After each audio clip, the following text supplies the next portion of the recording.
एक बार एक राजा युद्ध के मैदान में था।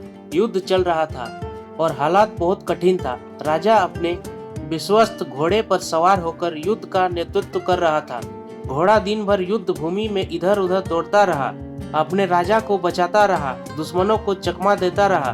धीरे धीरे शाम होने लगी और घोड़ा बहुत थक गया। उसके शरीर से पसीना बह रहा था, पैर लड़खड़ा रहे थे। राजा ने देखा कि उसका प्रिय घोड़ा अब आगे नहीं दौड़ सकता, लेकिन तभी सामने से दुश्मनों की एक और टुकड़ी आ गई।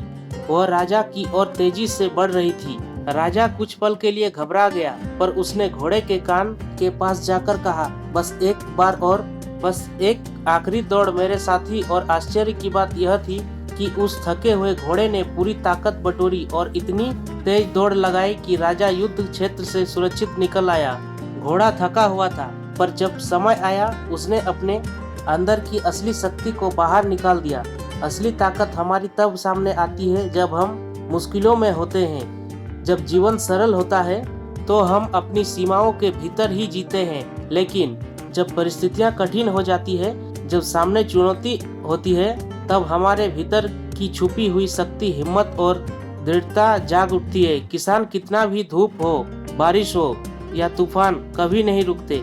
वे थकते हैं, लेकिन जब वक्त आता है तो वो फिर से जुट जाते हैं। यही है संघर्ष की असली ताकत। आत्मविश्वास रखिए, खुद पर भरोसा ही असली ताकत है। सकारात्मक सोच रखिए, मुसीबत में भी सीख ढूंढिए, धैर्य बनाए रखें। समय चाहे जैसा हो बदलेगा जरूर। निरंतर प्रयास करें, थके तो थोड़ा रुक जाएं, पर रुके नहीं, लक्ष्य को याद रखें। तो मित्रों, जीवन में चाहे कितनी भी थकावट हो, चाहे हालात कितने भी कठिन हो, तो हम भी जीवन की लड़ाई जीत सकते हैं। सफलता पाने के लिए हमें धैर्यवान बनना होगा। जीत कर दिखाओ उनको जो तुम्हारी हार का इंतजार कर रहे हैं।